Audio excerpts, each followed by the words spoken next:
The Great Hall of the Galactic Council had never been this quiet. Hundreds of leaders from every known star system sat in their glowing seats. Some had scales. Some had feathers. Others looked like living stone or flowing water. They had gathered to hear an emergency report from the Council's strongest exploration fleet. The mission had been simple.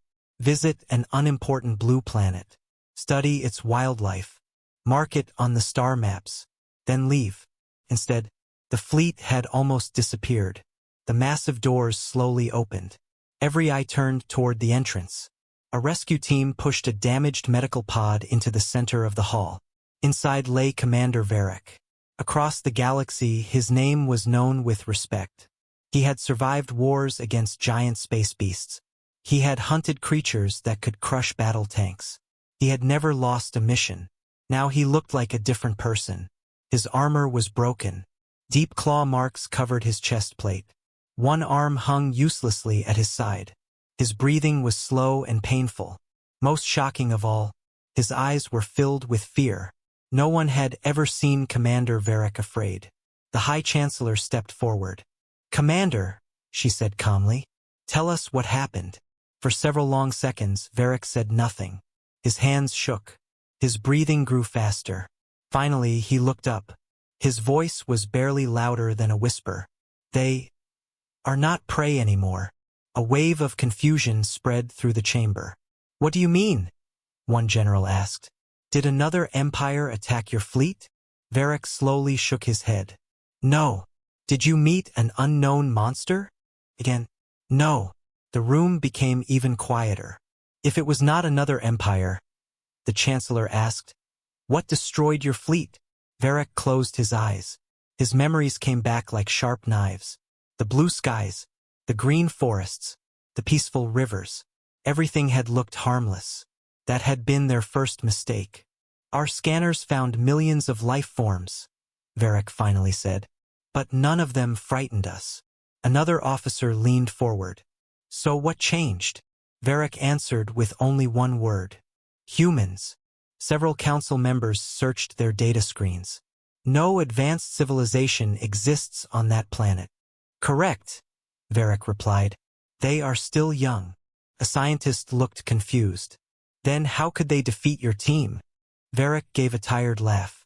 It was the laugh of someone who had seen something impossible. "We believed they were weak because they had no galactic technology." He slowly looked around the chamber. "We forgot to study the world that created them." Large images appeared above the meeting floor. The first image showed Earth from space. A beautiful blue world. It looked peaceful, almost inviting. Then another image appeared. Towering mountains, endless deserts, frozen oceans, violent storms, burning volcanoes, massive forests filled with predators. The scientists began reading the numbers. Higher gravity than most inhabited worlds. Wild weather patterns. Dangerous diseases. Countless deadly animals. The council members looked at one another. Many planets had one dangerous feature. Earth had hundreds. "It should not support intelligent life," one scientist whispered. "It does," Varric answered. "And that changes everything." The hall remained silent. Varric continued. "We landed near a forest. Our mission was peaceful. We only wanted to collect samples." The recording from his helmet appeared above everyone. Alien soldiers walked through tall trees. Birds sang in the distance. Nothing looked dangerous. Then, one soldier stopped walking. "What is that sound?" he asked. The recording captured soft footsteps. Then nothing. A second later, one soldier disappeared. No scream, no warning. He was simply gone. The squad searched everywhere. They found only broken branches. Then another soldier vanished. Again, no attack could be seen. Only silence. Fear slowly entered the team. They activated every sensor. Nothing. No invisible beast. No hidden machine. No energy weapon. Then they found footprints. Small, light, walking circles around them. "They were studying us," Varric whispered. "They never rushed. They waited." The council members stared without blinking. "Our best trackers followed the footprints." They found nothing. But every time they looked away, another soldier disappeared. A young officer frowned. How many enemies were there? Varric answered quietly. We never knew. The room became cold.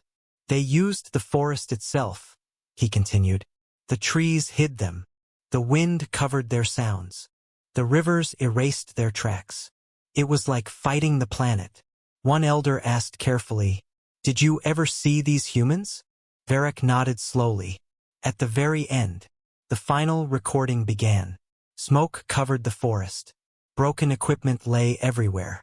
The surviving aliens stood back to back.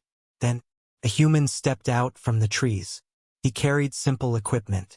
No advanced armor. No energy rifle. Only calm eyes. He looked at the frightened aliens without anger. Without fear. Without excitement. He simply watched.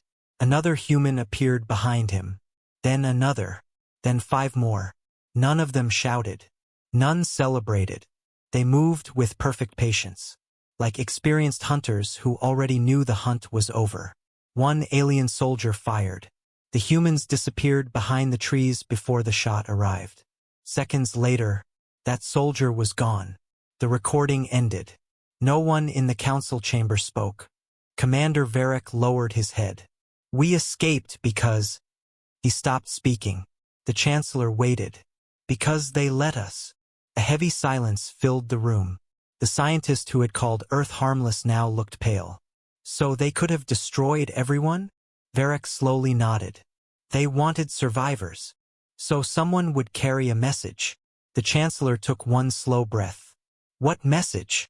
Commander Varric looked directly into her eyes. His next words echoed through the chamber. Leave Earth. Before anyone could answer, warning alarms suddenly rang across the council hall. A fleet operator rushed inside. His face showed pure shock. Emergency report.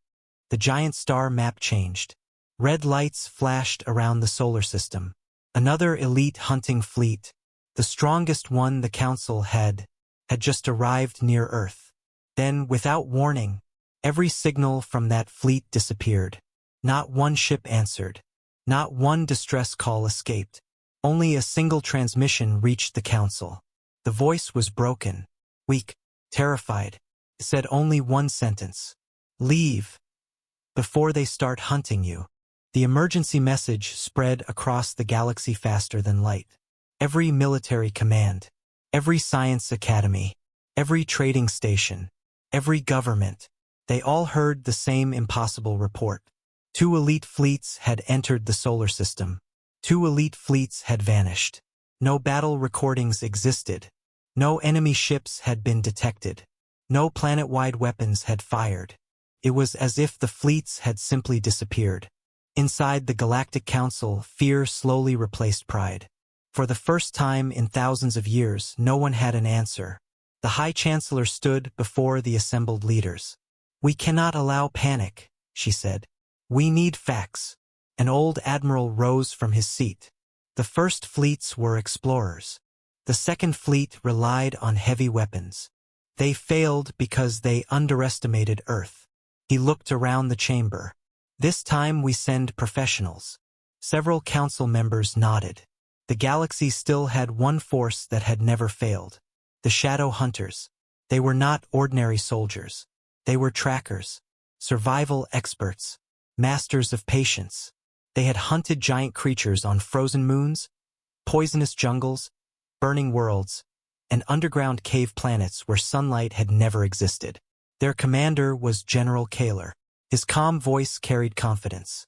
If humans hide, we will find them. If they fight, we will defeat them. And if they are truly dangerous, we will learn why. No one argued. Hours later, 12 black ships entered the solar system. Unlike the previous fleets, these ships stayed hidden behind Earth's moon.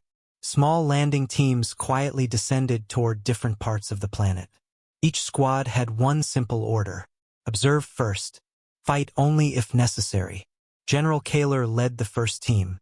They landed inside a thick forest before sunrise. Cool air filled the trees. Birds sang peacefully. Nothing looked unusual. One hunter smiled. This world feels alive. Another scanned the area. No intelligent activity within several kilometers. Kaler raised one hand. Stay alert. The team moved carefully through the forest. Every step was silent. Every weapon remained ready. Hours passed. Nothing attacked. Nothing followed. Several hunters began relaxing. One even laughed. So this is the legendary Deathworld? Another answered with a grin. I've seen worse. Kaler remained quiet. Something bothered him. The forest was noisy. Birds called to one another. Insects buzzed. Leaves moved gently. Then, everything stopped. The birds became silent. The insects disappeared. Even the wind seemed to vanish. Kaler immediately froze. Do not move. Every hunter obeyed. One young soldier whispered, What happened? Kaler slowly looked around. The forest is listening. Before anyone could respond, a sharp cracking sound echoed behind them. The squad spun around. Nothing. Only trees. Only shadows. One hunter stepped toward the noise. Probably an animal. He took 3 more steps. Then disappeared. Not fell. Not ran. Disappeared. His scanner hit the ground. His weapon remained lying in the leaves. The hunter himself was gone. Every soldier pointed weapons into the darkness. No heat signatures. No movement. No energy readings. Kaler spoke calmly. Close formation. The remaining hunters formed a tight circle. Their scanners searched every direction. Still, nothing. Minutes later, they heard footsteps. Slow. Steady. Human footsteps. Kaler turned toward the sound. A man wearing green clothing walked between the trees. He carried no visible weapon. He looked completely relaxed. The hunters aimed at him. The man smiled politely. Then, he raised one finger to his lips, as if asking them to stay quiet. The next second, he vanished behind a tree. The hunters rushed after him. No one was there. Fresh footprints suddenly appeared in another direction. The squad followed. The tracks ended beside a river. No boats. No bridges. Nothing. The human had disappeared again. One hunter muttered, Impossible. Kaler knelt beside the footprints. He noticed something strange. The man had never been running.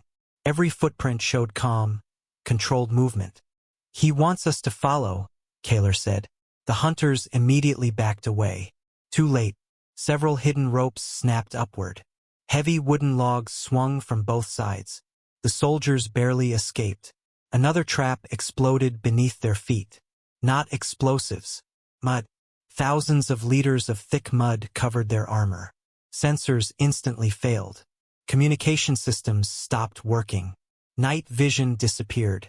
One hunter shouted, They attacked our equipment. Kaler shook the mud from his visor. No, they attacked our confidence. His words ended as another strange sound echoed across the forest. Whistles. Not one.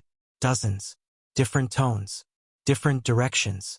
The hunters spun in circles. Every whistle answered another.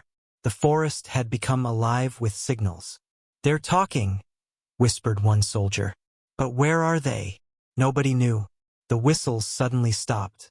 Silence returned. Then rocks rolled down a nearby hill. Trees crashed behind them. Branches snapped above them. Every sound came from a different direction. The hunters fired into empty woods. Nothing. Kaler lowered his weapon. They're making us waste ammunition. One nervous soldier looked around wildly. I can't see anyone. Exactly, Kaler answered. They can see us. The realization struck every member of the squad. They were no longer tracking humans. Humans were tracking them. Hours passed. The hunters never saw another person. Yet strange things kept happening. Food supplies vanished. Water containers disappeared. One communication antenna was carefully removed without anyone noticing. A map was replaced with a drawing.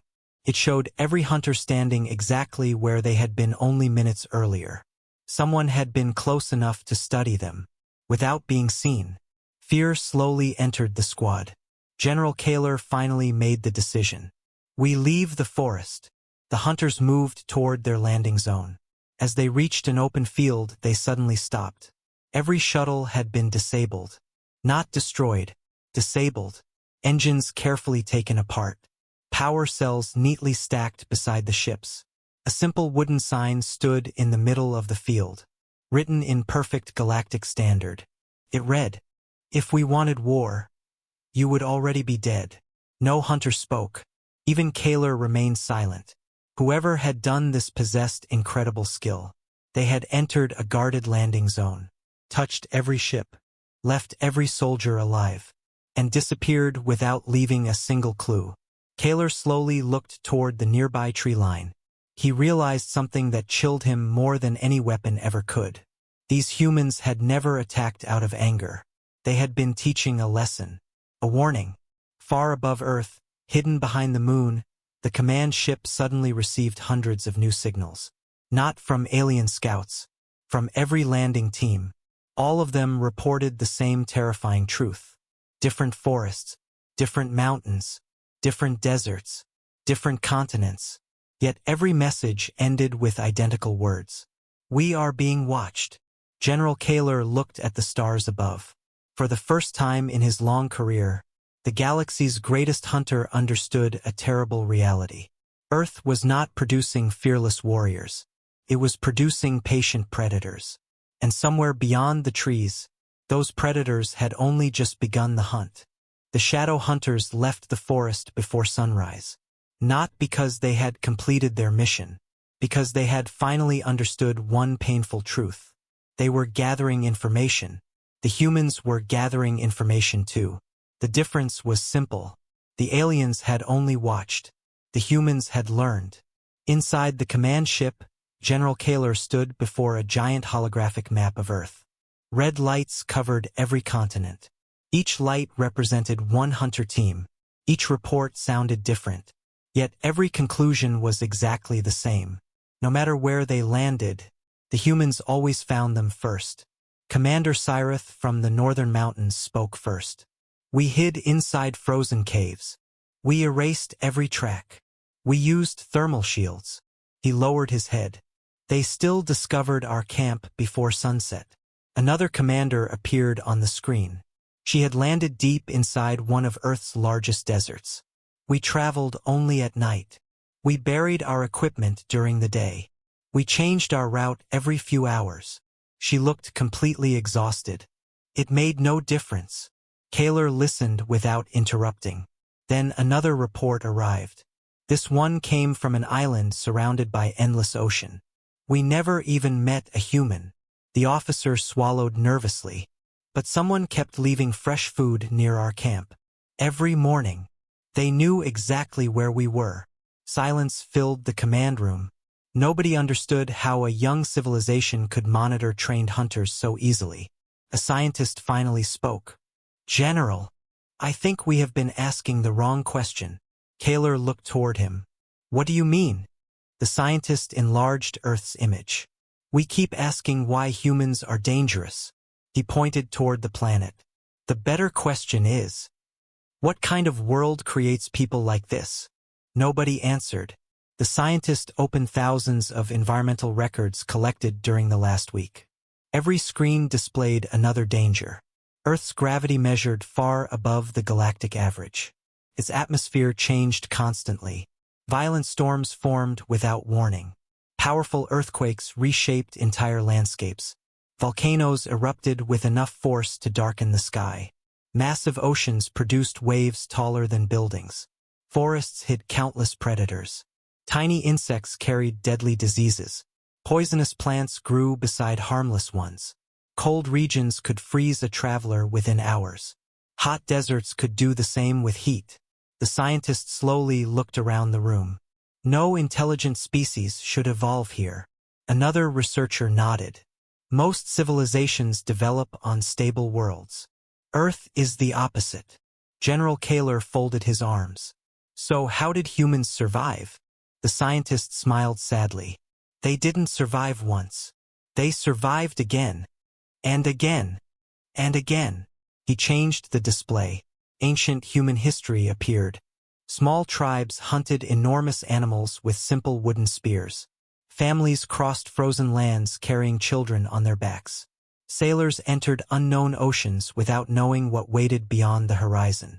Farmers rebuilt villages after floods destroyed everything. Doctors fought deadly diseases long before modern medicine existed. Firefighters entered burning buildings to save strangers. Rescue workers searched collapsed cities after earthquakes. Again and again, humans faced disaster. Again and again, they refused to surrender. The room remained silent. The scientist zoomed closer. Notice something. Every challenge forced humans to change. Every failure taught them something new. Every generation became slightly better than the last. Kaler watched the images carefully. They adapt. The scientist nodded. Faster than any species we have ever studied. They don't expect an easy life. They expect problems. And because of that, they solve them. The words stayed in everyone's mind. Earth was not making humans stronger by accident. The planet was testing them every single day. Without realizing it, every child born on Earth entered a school built by nature itself. One lesson after another. Keep learning. Keep improving. Never stop. An alarm interrupted the meeting. A transport shuttle approached the command ship. Its passengers were not soldiers. They were civilians. 3 humans stepped aboard peacefully. No weapons. No armor. Only simple clothing. The security teams immediately surrounded them. General Kaler personally greeted the visitors. The oldest human smiled politely. I am Daniel. I came because your people seem lost. The hunters stared in disbelief. Daniel looked around the command center with quiet curiosity. You've spent days hiding from us. You didn't need to. Kaler narrowed his eyes. You knew where we were? Daniel chuckled softly. We knew where every team landed. One officer slammed his fist onto a console. How? Daniel answered without pride. You landed loudly. The room became silent. Our satellites saw your ships. Our radar tracked your descent. Hikers noticed strange footprints. Local pilots reported unusual lights. Fishermen found your underwater drones. Forest rangers saw broken branches. Children even posted videos online. Several alien officers looked confused. Daniel smiled. You were looking for one enemy. You never realized. You were being watched by billions of people. No one spoke. The answer sounded almost too simple. Earth itself had become one enormous observation network. Not because the government ordered it. Because humans naturally noticed unusual things. Daniel continued walking through the command room. He stopped beside the giant image of Earth. You call this a death world? We call it home. Kaler stepped closer. Are humans born fearless? Daniel laughed. No. We're born curious. We're scared all the time. We just keep moving anyway. Those words struck every officer harder than any weapon. The galaxy believed courage meant feeling no fear. Humans believed courage meant acting despite fear. There was a huge difference. Daniel looked out the command ship's window toward the blue planet below. You think Earth created monsters? He slowly shook his head. No. Earth creates teachers. The oceans teach respect. The mountains teach patience. The storms teach preparation. The forests teach awareness. The deserts teach endurance. The cold teaches planning. The heat teaches discipline. And failure. He smiled quietly. Failure teaches everything else. General Kaler found himself asking a question he had never asked any enemy before. So what happens if someone attacks Earth? Daniel looked directly into his eyes. His calm expression never changed. Then every lesson we've learned becomes someone else's problem.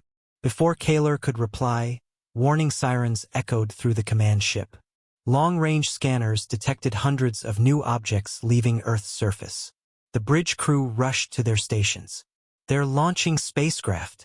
Another officer checked the readings twice. They're not warships. Then what are they? The answer appeared moments later. Exploration vessels, science ships, cargo carriers, medical transports, mining fleets. Humanity was expanding into space, not with an invasion force, but with builders, dreamers, explorers. General Kaler watched the growing fleet disappear into the darkness between the stars. For the first time, he understood the real danger. These humans were not born as perfect predators. They became extraordinary because Earth never allowed them to remain weak. And now, the galaxy was about to discover what would happen when the children of the most unforgiving world carried those lessons far beyond their home. The hunt was no longer limited to Earth. It had just entered the stars. News of humanity's first great expansion reached every corner of the galaxy. Some civilizations were excited. Some were curious. Many were afraid. For thousands of years, one rule had guided the Galactic Council. When a new species reached the stars, it was welcomed. But this time, everything was different. Earth had already become a legend. The stories grew with every passing day. They hunt without making a sound. They can survive almost anywhere. They learn faster than any known species. They never stop adapting. No one knew which stories were true anymore. Yet one empire refused to believe any of them. The Dracaran Empire ruled more than 400 star systems. Its armies had crushed dozens of civilizations. Its emperor, Vorik, believed fear was the greatest weapon in the universe. When his advisors warned him about humans, he laughed. A young species cannot threaten an empire that has ruled for 10,000 years. One general stepped forward. "Your Majesty, our spies report something unusual." Vorik raised an eyebrow. "What?" "The humans are not building only warships. They are building hospitals, research stations, mining colonies, schools." The emperor smiled. "Even better. They are wasting resources." He pointed toward the holographic map. "Attack now, before they become stronger." No one challenged the order. Within days, thousands of Dracaran warships entered the outer edge of human space. Their commanders expected an easy victory. Human colonies were new, small, still under construction, perfect targets. The first fleet approached a mining station built inside an asteroid field. Admiral Serac ordered his ships forward. "Destroy their defenses." The attack began. Powerful plasma cannons lit the darkness. But something strange happened. The station did not return fire. Instead, it moved. Massive engines hidden inside the asteroid slowly changed its position. Entire sections separated from the main structure. Mining equipment transformed into protective barriers. Cargo drones suddenly surrounded damaged areas, repairing them before another attack could land. The Dracarans watched in disbelief. "It changes shape," one officer whispered. Serac frowned. "Finish it." His ships charged closer. That was exactly what the humans wanted. Without warning, dozens of ordinary mining asteroids broke apart. Hidden defense platforms appeared between them. Not giant weapons.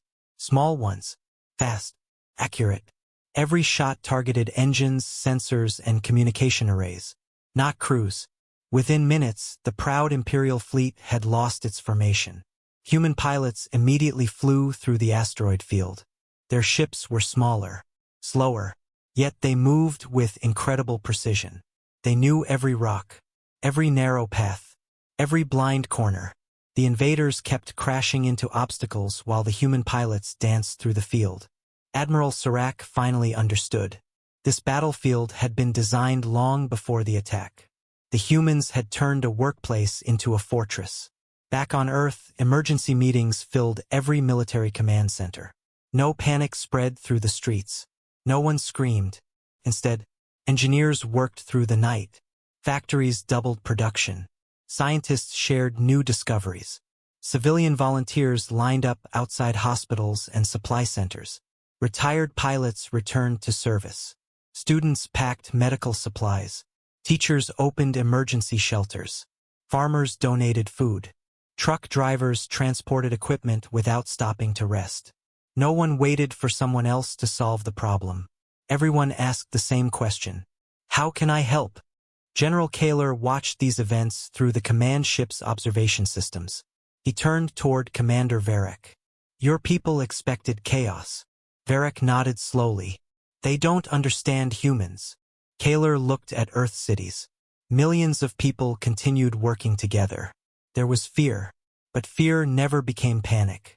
It became determination. Meanwhile, Emperor Vorik grew impatient. The first fleet failed because of poor leadership. He ordered 3 more fleets to attack at the same time. One moved toward Mars. Another targeted the Moon. The third aimed directly at Earth. The Empire believed multiple attacks would divide humanity. Instead, they united it. On the Moon, construction workers sealed underground shelters within hours. Scientists transformed research laboratories into command centers. Mining vehicles carried supplies across the lunar surface. Every machine found a new purpose. Near Mars, a convoy of civilian cargo ships received an unexpected order. Do not run. Do not surrender. Help defend the colony. Without hesitation, the civilian captains obeyed. Their large transport vessels formed protective walls around evacuation ships carrying families and children. They knew their ships were not built for battle. They stayed anyway. One young pilot quietly smiled. My cargo can wait. Those children cannot. General Kaler watched the scene in silence. He had fought beside many brave warriors. He had rarely seen courage like this. Not because humans wanted glory, because they protected strangers without asking for rewards. The first battle near Earth finally began. Thousands of Imperial warships surrounded the planet. Their commanders expected powerful orbital cannons. Instead, Earth remained strangely quiet. No defenses detected, one officer reported. Vorik laughed. They have surrendered. He gave the order. Advance. The Imperial fleet entered low orbit. That single decision changed history. Every satellite around Earth suddenly came alive. Weather satellites, navigation satellites, communication satellites, scientific observatories, even old satellites thought to be useless. Each one became part of one enormous defense network. They blinded enemy sensors, blocked communications, created false targets, confused navigation systems. Human warships appeared where none existed. Imperial formations broke apart while chasing ghosts. Then the real fleet arrived. Not from Earth. From every direction. Ships hidden behind the Moon. Ships disguised as cargo carriers. Ships waiting inside space stations. Even repair vessels joined the battle. Every human captain understood the same plan without needing long speeches. Protect Earth. Protect each other. Nothing else mattered. The battle lasted for hours. When it finally ended, the Dracaran fleet retreated. Not because every ship had been destroyed. Because every advantage they believed they possessed had disappeared. Back inside the Imperial Palace, Emperor Vorik stared at the latest battle report. He crushed the data tablet in his hand. How? His chief strategist answered quietly. We prepared for soldiers. We found an entire civilization fighting together. Vorik refused to accept it. Then we attack again. The strategist slowly shook his head. There is another problem. The Emperor narrowed his eyes. What now? The strategist enlarged a tactical image captured during the battle. Every human action had been recorded. Engineers repairing damaged ships while the fighting continued. Doctors treating both human and alien prisoners. Pilots changing tactics every few minutes. Scientists sending updated calculations directly into combat. Factory workers redesigning equipment overnight. The strategist spoke carefully. They learned during the battle. He paused before saying the words no ruler wanted to hear. Every hour we fight them, they become harder to defeat. Silence covered the throne room. Far away, aboard his command ship, General Kaler looked toward Earth once more. He no longer saw a dangerous world. He saw something far more powerful. A civilization where every person, no matter their job, became part of the planet's greatest weapon. Unity. And somewhere beyond the stars, ancient eyes had been watching every battle in complete silence.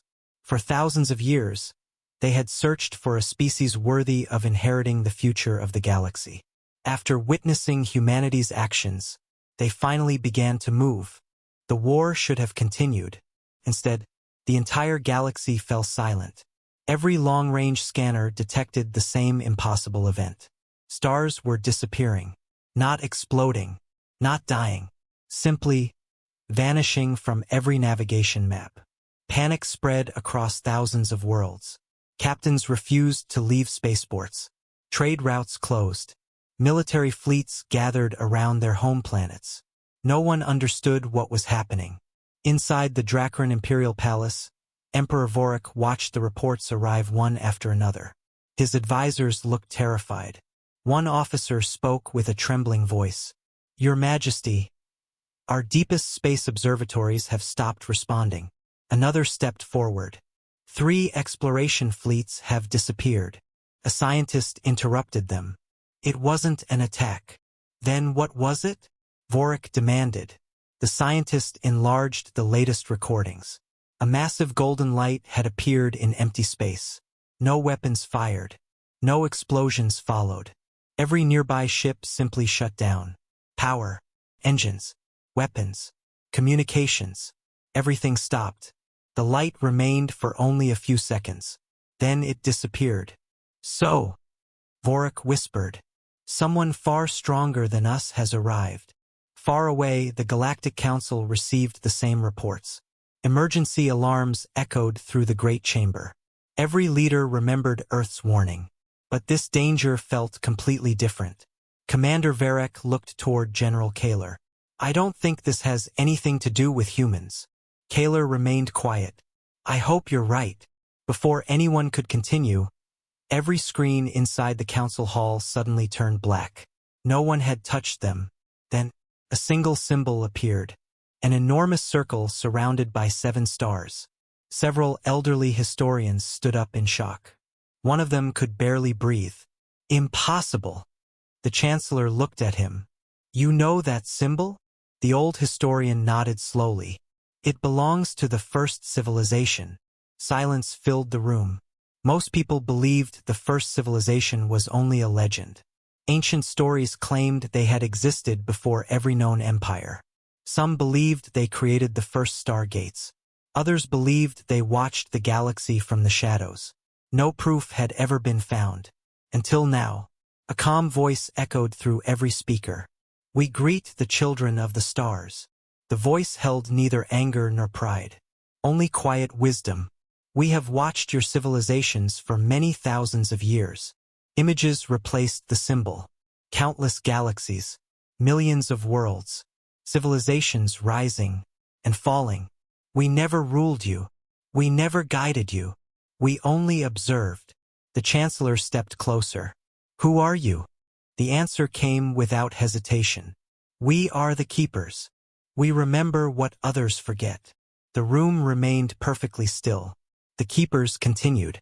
"Every young civilization faces the same choice. Use strength to protect, or use strength to control. We have watched this lesson repeat for millions of years." Another image appeared. Ancient empires, powerful fleets, advanced technologies. Each civilization eventually destroyed itself through greed and endless war. The recordings changed once again.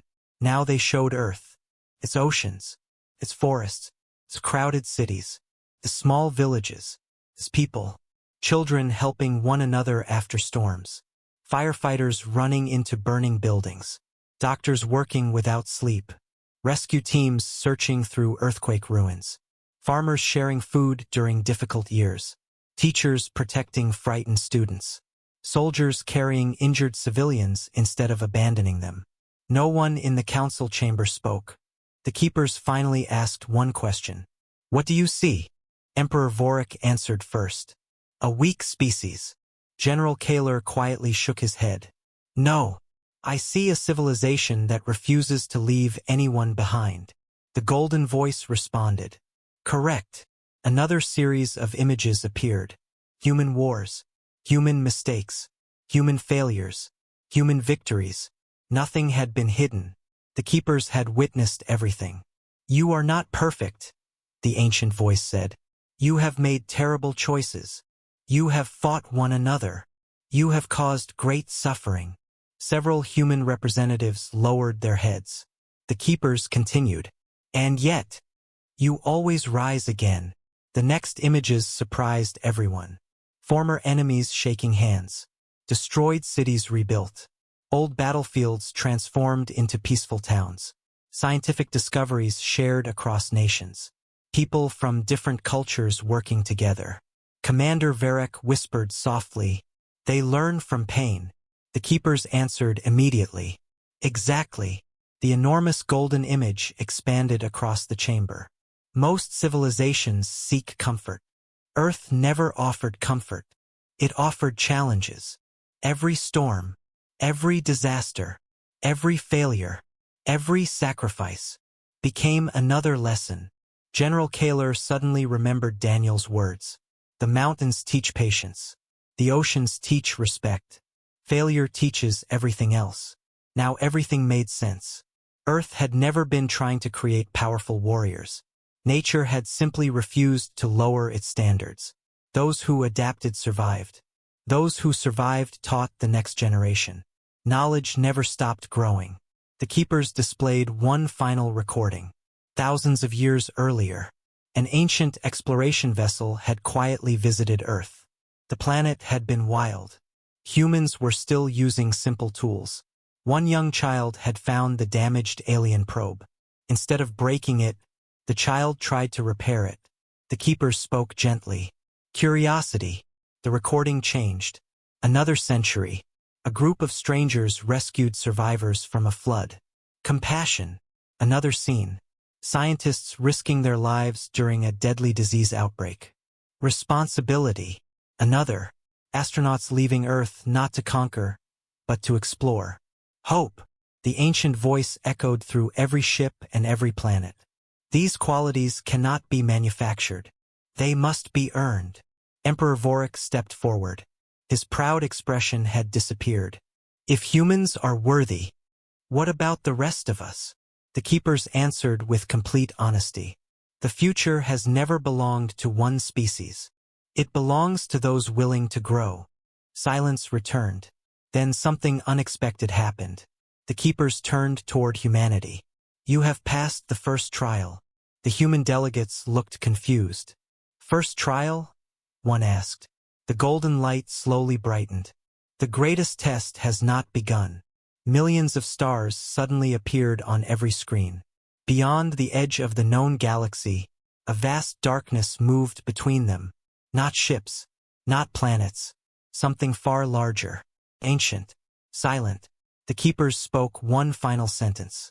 For millions of years, we have protected this galaxy. Our time is ending. The darkness continued moving closer.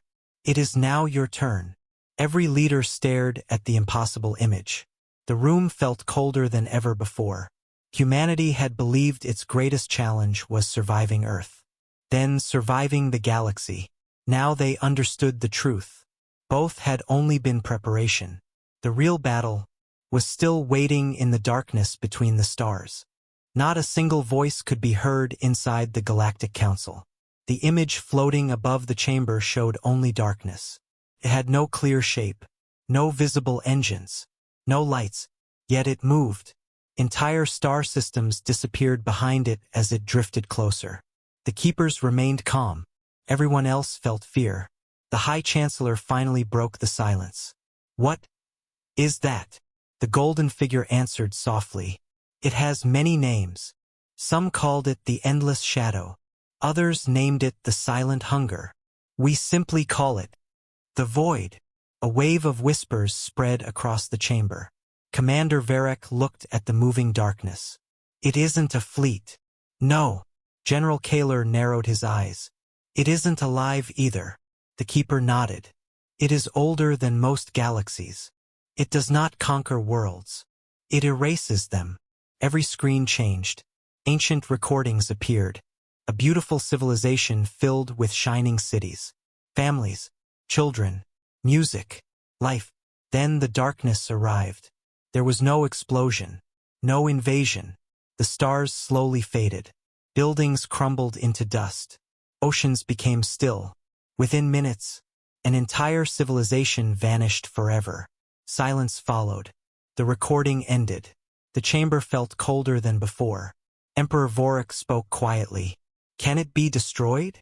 The keeper answered honestly. "We have fought it for millions of years. We have delayed it, but we have never defeated it." Another image appeared. Thousands of keeper ships stood against the void. Their weapons filled space with brilliant light. The darkness slowed, then continued moving. Every battle ended the same way. The keepers never truly won. They only bought time. The keeper looked toward humanity. "We searched every civilization. We hoped someone would succeed where we failed." Another human representative stepped forward. "Why us?" The answer came without hesitation. "Because you understand something others forgot." The chamber waited. The keeper raised one glowing hand. "You do not become stronger because life is easy. You become stronger because life refuses to be easy." Daniel slowly smiled. He finally understood. Every storm, every mistake, every painful lesson, everything Earth had forced humanity to endure, had prepared them for this moment. The keeper continued. "The void feeds on civilizations that stop growing. It defeats those who repeat the same mistakes. It overwhelms those who depend only on power." General Kaler looked toward the human delegates. "They never stop adapting." The keeper nodded. "Exactly." For the first time in countless ages, hope appeared in the keeper's voice. The High Chancellor stood tall. "Then we fight together."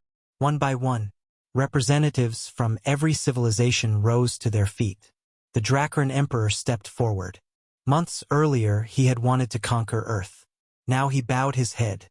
"I was wrong." He looked directly at the human delegates. "I judged your strength without understanding your heart." Daniel walked toward him. Without speaking, he offered his hand. The Emperor looked surprised. Then he accepted it. The chamber erupted in applause. Old enemies became allies.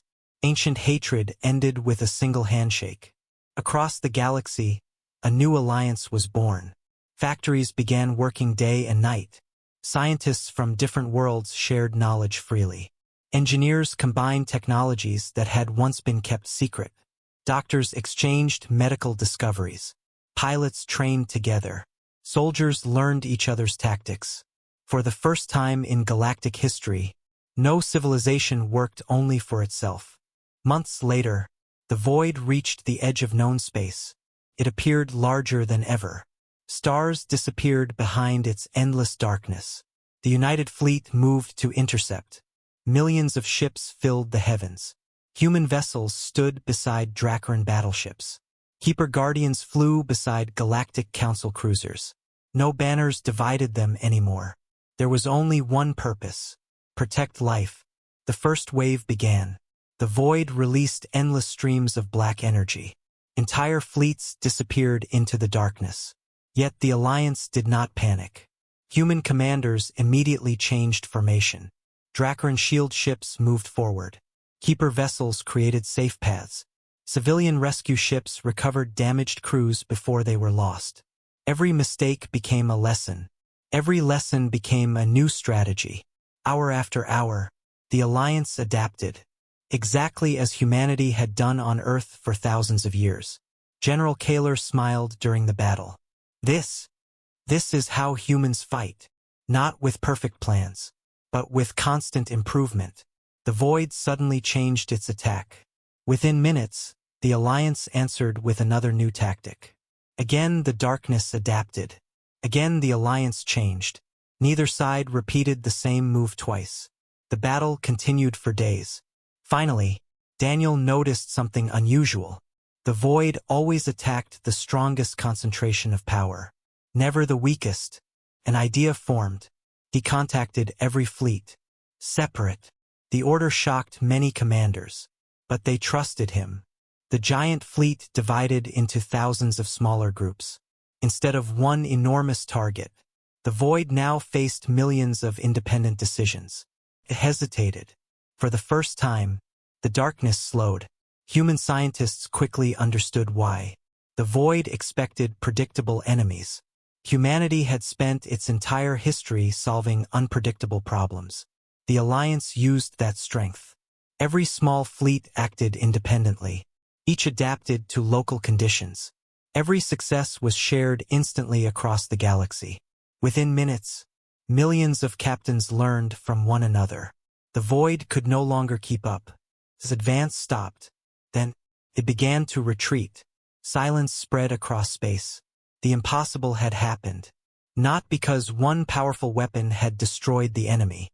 Not because one great hero had saved the galaxy.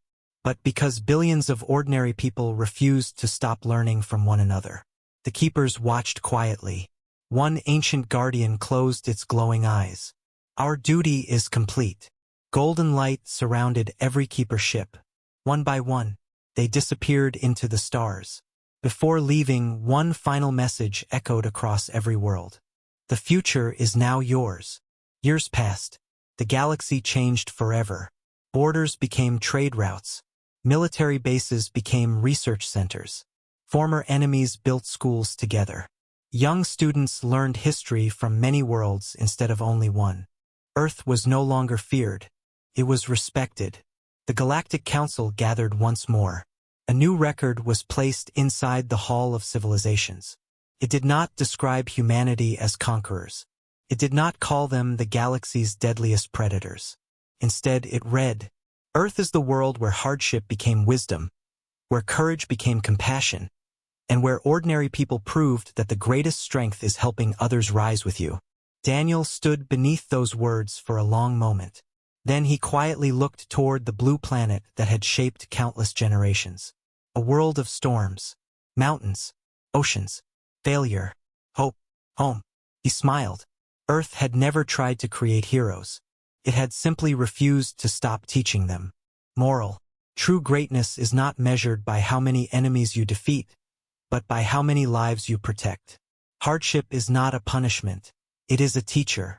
Every challenge, every failure, and every sacrifice can become the foundation of wisdom if we choose to learn from it. The strongest people are not those who seek power over others, but those who use their strength to lift others, unite differences, and leave the world better than they found it. Thanks for watching. See you in next video.